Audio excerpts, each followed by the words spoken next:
selalu dan juga dimudahkan dalam mencari rezeki yang halal yang berkah dan beribadah kepada Allah Subhanahu wa taala. Bapak hadirin jemaah rahimakumullah, kita meningkatkan kelas selanjutnya yaitu nasihat ataupun pelajaran-pelajaran yang akan disampaikan oleh bapak guru kita. Namun sebelumnya saya mengimbau kepada bapak-bapak dan saudara-saudara sekalian agar tidak berbicara sendiri-sendiri ataupun ngobrol. Untuk lebih khususnya kita mendengarkan apa-apa yang akan disampaikan oleh bapak guru kita. Kepada bapak guru, Bismillahirrahmanirrahim. Assalamualaikum warahmatullahi wabarakatuh. Bismillahi masyaallah la yasukul khaira illallah. Bismillahi masyaallah la yasifu su'a illallah. Bismillahi masyaallah ma kana min ni'matin faminallah. Bismillahi masyaallah la haula wa la quwwata illa billah. Alhamdulillah, alhamdulillahilladzi bi ni'matihi tatimmus shalihat wa bi fadlihi tatanazzalul khairat wa bi taufiqihi tatahaqqaqul ghayat. Wassalatu wassalamu ala rasulillah sayyidis sadat wa ala alihi wa sahbihi ahlil fadaili wal karamat. Ashhadu an la ilaha illallah rabbul ardina was samawat wa ashhadu anna muhammadan abduhu wa rasuluh al muayyadu bil ayati wal bayinati wal mu'jizat. Allahumma sholli ala sayyidina wa habibina wa syafi'ina wa qurrati a'yunina wa tabibi qulubina wa maulana Muhammadin baik alaihi wa ala alihi. Qalu subhanaka la ilma lana illa ma 'allamtana innaka antal alimul hakim. Rabbi shrah li sadri wa yassir amri wahlul 'uqdatam min lisani yafqahu qawli. Radina billahi rabba wa bil islami dina wa bi Muhammadin nabiyya wa rasulah. Ya Allah ya Rabbana bi rahmatikal wasi'ati ummana wa qina syarra ma hammana wa ghammana wa alal imanil kamil wal kitabi was sunnati tawaffana wa anta radin anna amin ya Allah ya Rabbal alamin. Pertama-tama mari kita panjatkan puji syukur kita kehadirat Allah Subhanahu wa taala. Alhamdulillah pada kesempatan malam Senin yang berbahagia ini, di tempat yang penuh dengan barokah ini, Allah senantiasa melimpahkan, mencurahkan kepada kita semua curahan nikmat, nikmat iman, nikmat Islam, nikmat sehat walafiat, sehingga kita bisa melangkahkan kaki kita, bisa berkumpul, bisa bermuajah di tempat yang mudah-mudahan senantiasa kita mendapatkan ridha dan juga rahmat daripada Allah Subhanahu wa taala. Amin. Tak lupa pula salawat dan salam senantiasa tercurah limpahkan kepada baginda besar, imamuna, uswatuna wa qudwatuna, Nabi Muhammad sallallahu alaihi wasallam. Allahumma shalli wa sallim barik alaihi wa ala alihi. Mudah-mudahan kita selalu istiqomah dalam mengamalkan, menjalankan sunnah-sunnah dan juga syariat-syariatnya. Mudah-mudahan kita nanti mendapatkan syafaatul uzma yaumal qiyamah dan dikumpulkan bersama Rasulullah sallallahu alaihi wasallam. Amin ya Allah ya. Pada minggu yang lalu kita telah membahas tentang apa Pak ya? Jangan mensepelekan dosa-dosa. Kecil besarnya dosa jangan kita anggap enteng atau sepele. Betul Pak ya? Mungkin ini tema yang kadang-kadang agak berat juga buat kita ini. Ya, maaf saya kurang sehat jadi nggak terlalu ini nyampainya nih Pak ya. Habis sakit. Ada ungkapan dari Syekh Ibnu Athaillah. Ada ulama yang bernama Syekh Ibnu Athaillah As-Sakandari. Beliau pernah mengingatkan dalam suatu ungkapannya, kata Syekh Ibnu Athaillah As-Sakandari, ketika engkau berbuat taat ibadah kepada Allah, ketika engkau taat ibadah kepada Allah, sedikit pun ketaatanmu itu tidak memberikan manfaat kepada Tuhanmu. Dan juga ketika engkau bermaksiat, berbuat dosa kepada Allah, sedikit pun maksiatmu itu tidak memberikan mudarat atau bahaya kepada Tuhanmu. Kita taat ibadah, itu sedikit pun ibadah kita tidak memberikan manfaat untuk Allah. Kemudian kalau kita banyak dosa, berbuat maksiat kepada Allah, sedikit pun kemaksiatan kita itu tidak memberikan mudarat kepada Allah. Maka taat, maksiat, ketaatan dan kemaksiatan yang kita lakukan kepada Allah, itu kebaikannya, efeknya itu akan kembali kepada kita masing-masing. Allah nggak butuh kepada ibadah kita. Kita sholat, kita puasa, kita ngaji, kita baca Quran, kita sedekah, Allah sedikit pun tidak butuh dengan ibadah yang kita lakukan. Begitu pula kalau kita berbuat maksiat, kita berzina, naudzubillah. Seandainya kita berbuat dosa zina, memakan makanan riba, harta yang batil, kita melakukan maksiat, sedikit pun itu tidak memberikan mudarat kepada Allah. Maka taat dan maksiat yang kita lakukan itu dampaknya akan kembali kepada jiwa atau diri kita masing-masing. Innallaha ghaniyun 'anil 'alamin. Allah itu maha kaya. Allah tidak butuh dengan alam semesta. Maka maksiat, dosa yang telah kita lakukan, itu efeknya, dampaknya, pengaruh negatifnya akan kembali kepada kita. Ini lanjutan daripada kajian minggu yang lalu, bahwa maksiat yang kita lakukan, dosa yang kita lakukan, itu dampaknya akan kembali kepada kita. Ada sebuah nasihat satu yang bernama Al-Imam Zunnun Al-Misri.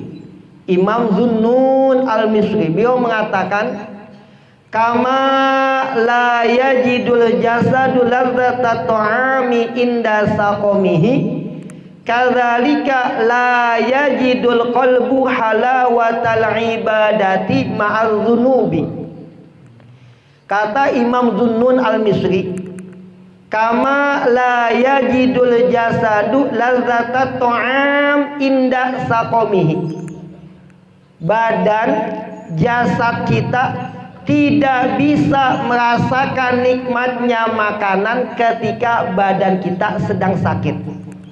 Senikmat-nikmatnya makanan, selezat-lezatnya makanan, seenak-enaknya hidangan yang ada di hadapan kita, itu badan kita tidak bisa merasakan nikmatnya makanan itu. Kenapa? Karena badan kita, jasad kita lagi sakit. Maka makanan seenak apapun, hidangan selezat apapun, itu tidak ada pengaruhnya kepada jasad kita ketika jasad kita dalam keadaan sakit. Kadzalika la yajidul qalbu halawatal ibadah ma'adzunub. Begitu juga dengan qalbu, dengan hati kita. Hati ini tidak akan bisa merasakan nikmatnya ibadah, tidak akan merasakan manisnya ibadah apabila diri kita, jiwa kita dipenuhi dengan banyak dosa. Jasad kita, badan kita tidak bisa merasakan nikmatnya makanan, tidak bisa merasakan enaknya makanan ketika badan kita sedang sakit. Seenak apapun makanan tidak akan bisa dirasakan nikmat oleh badan kita. Kenapa? Karena badan kita lagi sakit. Begitu juga dengan hati kita. Hati kita tidak akan pernah merasakan nikmatnya ibadah. Kita tidak pernah merasakan nikmatnya sholat, tidak akan pernah merasakan nikmatnya baca Quran, tidak akan pernah merasakan nikmatnya zikrullah ketika badan ini, diri ini dipenuhi dengan banyak dosa dan maksiat. Maka satu dampak yang pertama adalah kalau kita banyak melakukan dosa, kalau kita banyak melakukan maksiat, efek yang pertama adalah kita tidak akan pernah bisa merasakan nikmatnya ibadah. Padahal musibah selama ini, musibah yang sesungguhnya bukanlah musibah dikasih, musibah penyakit, bukan. Bukanlah kecelakaan, bukanlah ada bencana, bukan itu musibah yang sesungguhnya. Musibah yang sesungguhnya adalah ketika kita ibadah tapi kita tidak bisa merasakan nikmatnya ibadah. Itulah musibah yang sesungguhnya. Kita selama ini sholat, apakah sudah merasakan nikmatnya sholat? Selama ini kita baca Quran, selama ini kita ngaji, apakah kita sudah bisa merasakan nikmatnya ibadah? Kalau kita belum bisa merasakan nikmatnya ibadah, ada pertanyaan, mungkin hati kita, badan kita, diri kita sudah penuh dengan dosa yang telah kita lakukan. Maka yang pertama, dosa yang kita lakukan, maksiat yang kita lakukan, itu dampaknya adalah kita tidak akan pernah merasakan nikmatnya ibadah kepada Allah Subhanahu wa ta'ala. Pada musibah yang paling dahsyat, musibah yang sesungguhnya adalah ketika kita ibadah tapi kita tidak bisa merasakan nikmatnya ibadah. Itulah musibah yang sesungguhnya. Ada perkataan Imam Ibnu Jauzi, ta'ammalu awaqibal dzunub tubnil ladzah wa tubqil uyub ihzarul ma'asi fabisal matlub ma aqbah asaroha fil wujuhi wal qulub. Kata Imam Ibnu Jauzi, ta'ammalu awaqibal dzunub, hati-hatilah kamu, renungkanlah akan akibat dosa yang kamu lakukan. Kalau kamu melakukan dosa, renungkanlah, pikirkanlah akibat yang akan terjadi setelah engkau melakukan dosa. Apa akibat dosa tersebut? Tubnil ladzah. Kita berbuat maksiat itu akan menghilangkan segala kenikmatan. Wa tubqil uyub, dan juga maksiat itu akan meninggalkan aib, celah atau rasa malu. Kita berbuat dosa, maka kenikmatan itu akan hilang dalam kehidupan kita, terutama kenikmatan ibadah.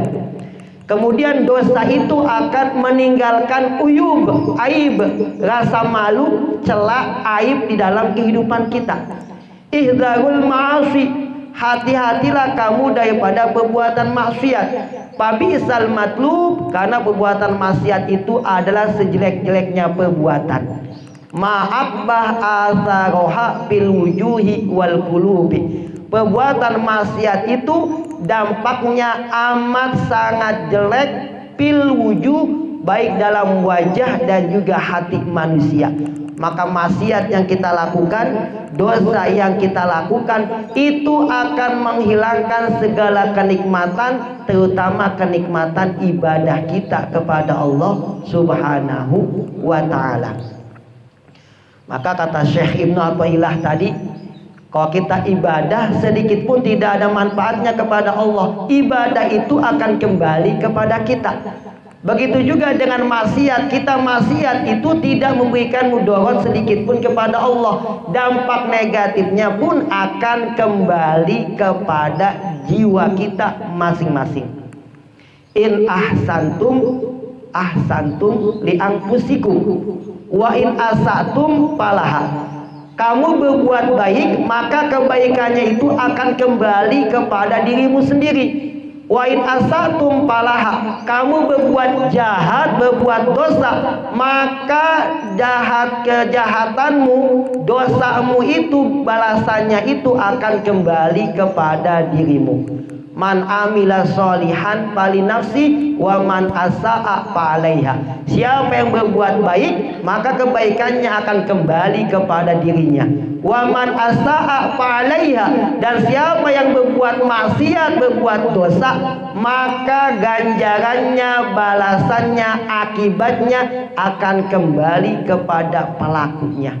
Maka kalau kita berbuat maksiat, berbuat dosa sedikit pun, itu dampaknya akan kembali kepada diri kita masing-masing. Man jaa bil hasanati falahu asyru amsalihha. Kalau kita berbuat satu kebaikan, Allah balas minimal 10 pahala kebaikan. Kita berbuat kebaikan, satu kebaikan, minimal Allah balas 10 pahala kebaikan untuk kita. Wa man jaa bisayyi'ati fala yujza illa mithlaha wa hum la yuzlamun. Dan siapa yang melakukan satu dosa, maka dia tidak akan dibalas kecuali dengan dosa balasan yang setimpal. Satu kebaikan Allah balas 10 pahala kebaikan. Namun ketika kita melakukan satu dosa, Allah hanya membalas satu dosa untuk kita. Betapa rahmannya Allah kepada hamba-hambanya. Kemudian ada lagi pendapat kata Imam Ibnu Syubrumah. Apa kata Ibnu Syubrumah dalam ungkapannya? Ajibtu linnas yahtamuna minat ta'am makhofatadda wala yahtamuna minal dzunub makhofatan nar. Kata Imam Ibnu Syubrumah, ajibtu linnas, aku bingung sama keadaan manusia. Aku heran, bingung sama manusia. Yahtamuna minat ta'am, manusia sangat hati-hati dengan makanan. Takut makan ini, takut kena penyakit. Kebanyakan makanan manis takut kena diabetes. Makanan yang banyak garamnya, makanan yang banyak lemaknya takut kena apa Pak? Kok garam tuh? Lemak. Ajibtu linnas yahtamuna minat ta'am makhofatadda. Aku bingung dengan manusia. Manusia takut sama makanan. Makan makanan manis takut kena penyakit diabetes. Makan makanan yang banyak lemak takut kena penyakit kolesterol. Manusia takut sama makanan makhofatadda, takut kena penyakit. Maka manusia berhati-hati dengan makanan. Wala yahtamuna minal dzunub, tapi manusia tidak berhati-hati dengan perbuatan dosa dan maksiat. Padahal perbuatan dosa dan maksiat itu pasti balasannya adalah neraka. Ini kata Ibnu Syubrumah. Banyak manusia takut makanan. Kenapa? Takut penyakit. Tapi kenapa banyak manusia yang tidak takut melakukan maksiat, padahal sudah pasti balasannya adalah neraka. Kita sama makanan takut kena penyakit, kita biasa aja. Tapi ketika kita tidak takut dengan perbuatan maksiat, padahal kita tahu bahwa kalau kita berbuat maksiat pasti balasannya adalah neraka. Naudzubillah min dzalik. Maka kita diingatkan selalu untuk berhati-hati daripada perbuatan maksiat. Kata Imam Ali, manuzzila bala illa bizambin wala rufi'a bala illa bitaubatin. Tidaklah terjadi bencana terhadap suatu kaum kecuali di kaum tersebut banyak terdapat maksiat. Jadi kalau di tengah-tengah kita banyak melakukan maksiat, banyak melakukan dosa, maka Allah pasti akan menurunkan azab kepada kaum tersebut. Manuzzila bala illa bizambin, tidaklah terjadi bencana kecuali karena perbuatan dosa. Wala rufi'al bala illa bitaubatin, dan tidaklah Allah angkat bala penyakit musibah kecuali dengan taubat. Kalau kita ingin selamat diri kita, keluarga kita, kampung kita daripada bala, maka kita selalu kembalikan hati kita taubat kepada Allah Subhanahu wa ta'ala. Maka sebabnya dosa itu apa? Akan mengundang bala, musibah, petaka di dalam kehidupan kita. Kalau kita sudah mudah-mudah melakukan maksiat, kita gampangin dosa maksiat, maka itu akan mudah juga mengundang datangnya bala, bencana, dan juga murkanya Allah Subhanahu wa ta'ala. Maka yang pertama, apa dampak negatif daripada dosa? Yang pertama, kita tidak bisa merasakan nikmatnya ibadah. Yang kedua, bahwa maksiat itu akan meninggalkan aib, celah di dalam kehidupan kita. Yang ketiga, musibah itu akan mengundang datangnya bala, bencana, akan mengundang datangnya kemurkaan Allah Subhanahu wa ta'ala. Kata Imam Hasan Basri, carilah kenikmatan hatimu, ibadahmu dalam 3 hal. Ketika sholat, ketika membaca Al-Quran, ketika zikrullah, banyak menyebut nama Allah. Rasakanlah nikmatnya ibadah itu dalam 3. Yang pertama ketika sholat, yang kedua ketika membaca Al-Quran, dan yang ketiga ketika zikrullah, ketika menyebut nama Allah. Kalau kamu bisa merasakan nikmatnya ketiga-tiganya itu, maka sungguh hatimu adalah selamat. Hatimu penuh dengan cahaya. Tapi ketika engkau sholat, ketika engkau baca Quran, ketika engkau zikrullah, tidak ada kenikmatan, sungguh hatimu sudah tertutup. Jadi kalau kita sholat tidak ada nikmatnya, kalau kita lagi baca Quran gak ada nikmatnya, kalau kita lagi zikrullah tidak ada nikmatnya, maka berhati-hatilah apa? Hati kita sudah mulai tertutup. Kenapa? Mungkin banyak maksiat dosa yang sudah kita lakukan, sehingga dosa maksiat itu akan memberikan pengaruh kita tidak bisa lagi merasakan nikmatnya ibadah. Kata Imam Ibnul Qayyim, orang yang melakukan maksiat atau dosa, pelaku maksiat, ahli maksiat, itu di dunia akan diberikan 3 sungai. Ada 3 sungai buat pelaku maksiat. Orang yang banyak melakukan maksiat, orang yang banyak melakukan dosa, itu di dunia akan mendapatkan 3 sungai untuk membersihkan dosa-dosanya. Ini kata Imam Ibnul Qayyim. Kalau kita, naudzubillah, pelaku maksiat, banyak melakukan maksiat atau dosa, ini kita di dunia akan dikasih 3 sungai untuk membersihkan, mensucikan diri kita daripada dosa-dosa tersebut. Yang pertama adalah sungai dalam bentuk taubatan nasuha. Kalau kita banyak dosa, sungai yang pertama adalah dalam bentuk taubatan nasuha yang akan menghapus dosa-dosa tersebut. Yang kedua, sungai dalam bentuk amal soleh, kebaikan-kebaikan, yang mana kebaikan-kebaikan itu akan menghapuskan dosa-dosa kita di masa lalu. Innal hasanat yudhibna sayiat, bahwa kebaikan-kebaikan yang kita lakukan itu akan menghapuskan dosa-dosa kita di masa lalu.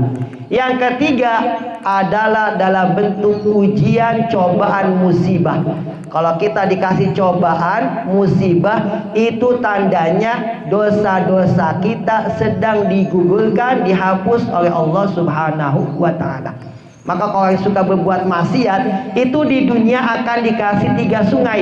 Sungai dalam bentuk taubat nasuha, sungai dalam bentuk amal soleh, yang ketiga sungai dalam bentuk cobaan, ujian, musibah yang akan menggugurkan, yang akan menghapus dosa-dosa yang pernah ia lakukan di masa lalu. Kalau seandainya 3 sungai itu belum juga membersihkannya di dunia, maka nanti di akhirat dia akan dibersihkan, akan dimasukkan ke dalam sungai api neraka.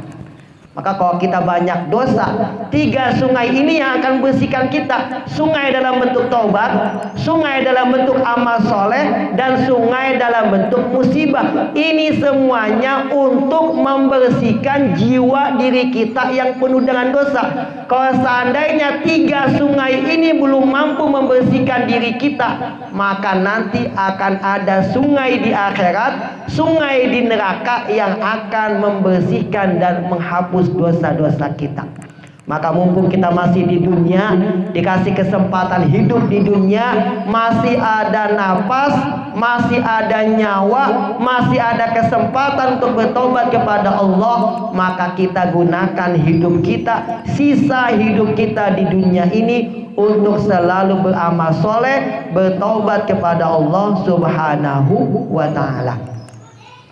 Ada hadis Nabi, inna likulli syai'in iqalan wa iqalun ni'mah syukruha. Segala sesuatu itu memiliki ikol. Ikol itu apa aja? Ikol itu artinya apa?